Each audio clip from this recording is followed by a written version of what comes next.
Story 1. The Motel with No Signal.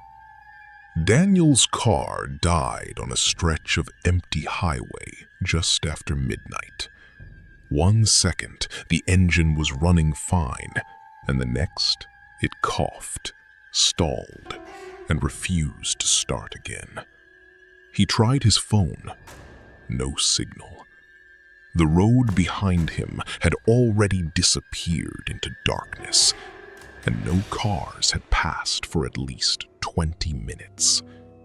The silence felt unnatural, like the world had just stopped. Then he saw it. A faint flicker in the distance. A neon sign buzzing weakly in the night. Vacancy. The motel looked old, like it hadn't been renovated in decades. Paint peeling, windows dim, only a few lights on. Inside, the air smelled like damp carpet and something metallic.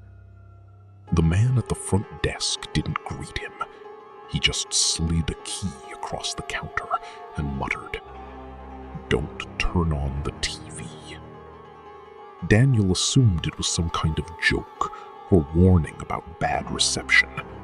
He nodded and went to his room. The inside was exactly what he expected. Outdated furniture, dim yellow lighting, a bed that looked clean enough, and a small TV mounted across from it. He dropped his bag and lay down, exhaustion pulling him into sleep almost instantly.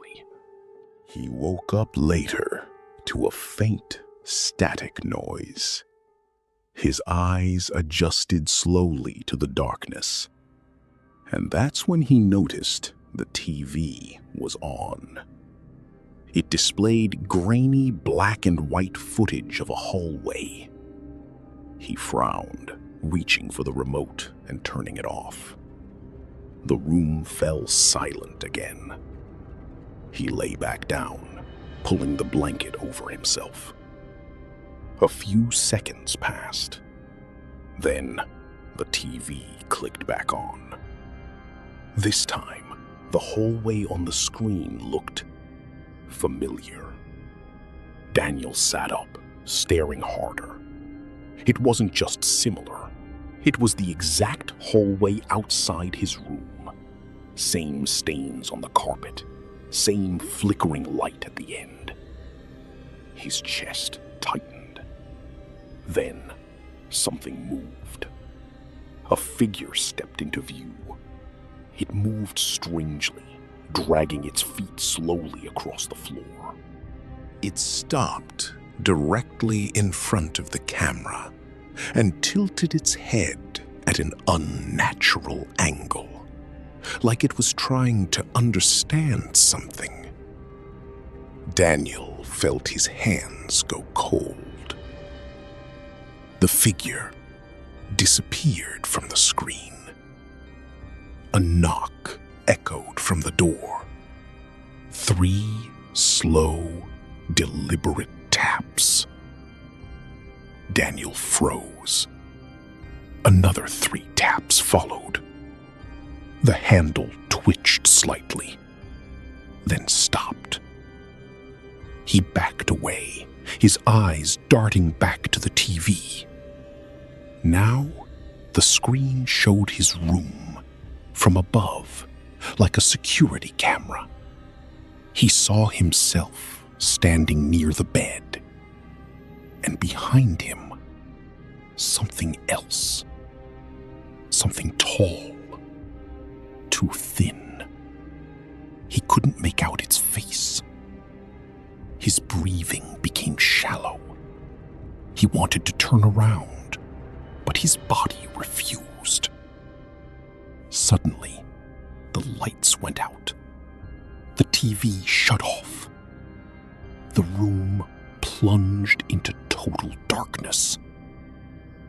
Then, he heard it. Breathing.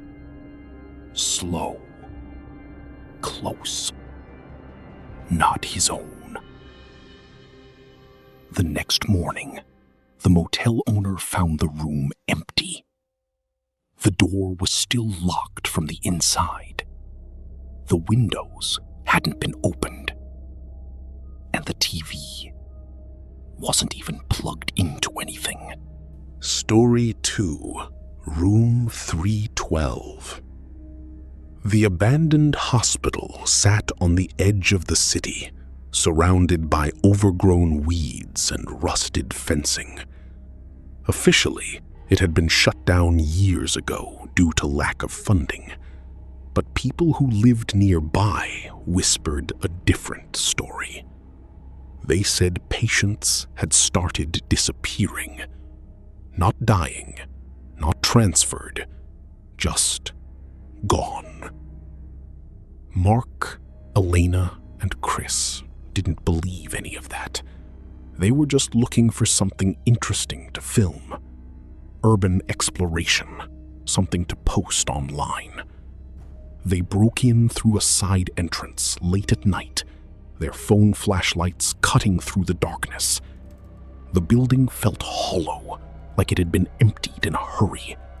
Equipment was left behind, chairs overturned, paperwork scattered across the floors.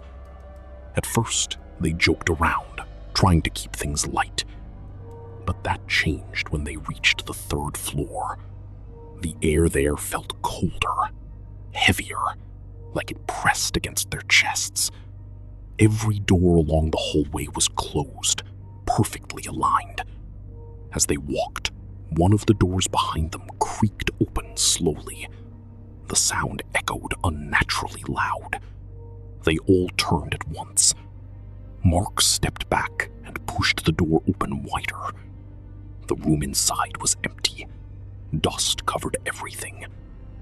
Just airflow, Elena said, forcing a smile. They continued forward. Then another door opened. This time, none of them spoke. Chris lowered his light to the floor. Guys, look. Wet footprints appeared on the ground, fresh, leading out of one of the rooms into the hallway. They stopped directly in front of them, as if whoever made them was now standing right there. The intercom crackled suddenly, making them all flinch. A distorted voice whispered through the speakers. Room 312. The sound cut out just as quickly as it started. They stared at each other. The door to room 312 was just ahead, slightly open. Mark shook his head. We should leave. But Chris stepped forward anyway. What if someone's actually here? He pushed the door open. Inside, the room looked untouched by time. Dust covered most surfaces, except the bed and the clipboard resting on it. It looked new. Chris picked it up. It listed patient names and dates, all old, except the last 3 entries. Those were recent, very recent, and the names were theirs. Before anyone could react, the door slammed shut behind them. The lights went out instantly. Complete darkness swallowed the room. Something moved, fast. In the brief flashes of Chris's shaking phone light, they saw a figure standing in the corner. Its posture was wrong, too stiff, too straight. Its head slowly turned toward them, stopping with a sharp, unnatural motion. Then the light went out completely. The next morning, the hospital was searched After reports of broken entry, no one was found inside. But in room 312, 3 new patient files had been added, each labeled with their names. Status: admitted. No discharge date listed. Story 3. The Last Path. The trail wasn't on most maps, but locals knew about it. They called it the Last Path, though no one could explain exactly why. Lena and her younger brother Alex thought it was just another exaggerated story meant to scare tourists, so they decided to hike it anyway. The entrance looked normal, just a narrow dirt path leading into the forest. Sunlight filtered through the trees, and everything felt calm. At first. They walked for nearly an hour without anything unusual happening. But slowly, the sounds began to fade. The birds stopped chirping. The wind disappeared. Even their footsteps seemed quieter. "Why is it so silent?" Alex asked. Lena didn't answer right away. She felt it too. That strange, unnatural stillness. They came across a wooden sign nailed to a tree. It was old, nearly rotting. The words were barely visible.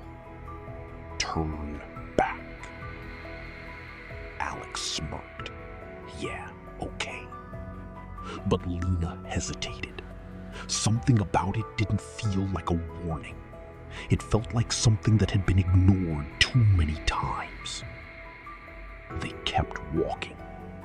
Eventually, the path split into 2 directions. There were no markers, no signs. Lena checked her phone. No signal.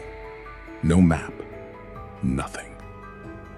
"Left," Alex said. "It looks more used." They went left. After a few minutes, Alex stopped suddenly. "Did you hear that?" Lena listened. At first, nothing. Then a faint voice echoed through the trees. "Help." It sounded distant, weak.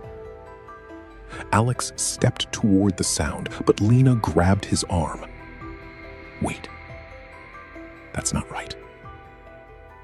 The voice came again. Identical. Same tone. Same timing. Like it was looping. "Help." Lena's grip tightened. "We're going back." They turned around, but the path behind them was gone. Completely gone. Only dense forest remained. No direction. No trail. Alex's breathing sped up. That's not possible. The voice came again. Closer now. Between the trees, a figure stood. Perfectly still. Its shape was human, but something about it felt wrong. It tilted its head slowly. "Help," it said again, but its mouth didn't move. Lena didn't hesitate. She grabbed Alex and ran. Branches scraped their arms. Roots nearly tripped them as they pushed forward blindly. The voice followed them, always the same distance behind. Never closer. Never farther. Just repeating. Over and over. Then suddenly, it stopped. Silence returned. They slowed down, gasping for air. And just ahead, the path reappeared. Exactly where it should have been. They didn't question it. They ran until they reached the entrance. Everything felt normal again. Sounds returned. Light felt real. They never spoke about it after that. Weeks later, Alex disappeared. No signs of struggle, no clues. His room was untouched. The only thing left behind was his phone. The last recording showed him standing in complete darkness, completely still, repeating one word in the exact same tone, over and over again. Help. If you liked the video, subscribe to the channel and share your scary story in the comments.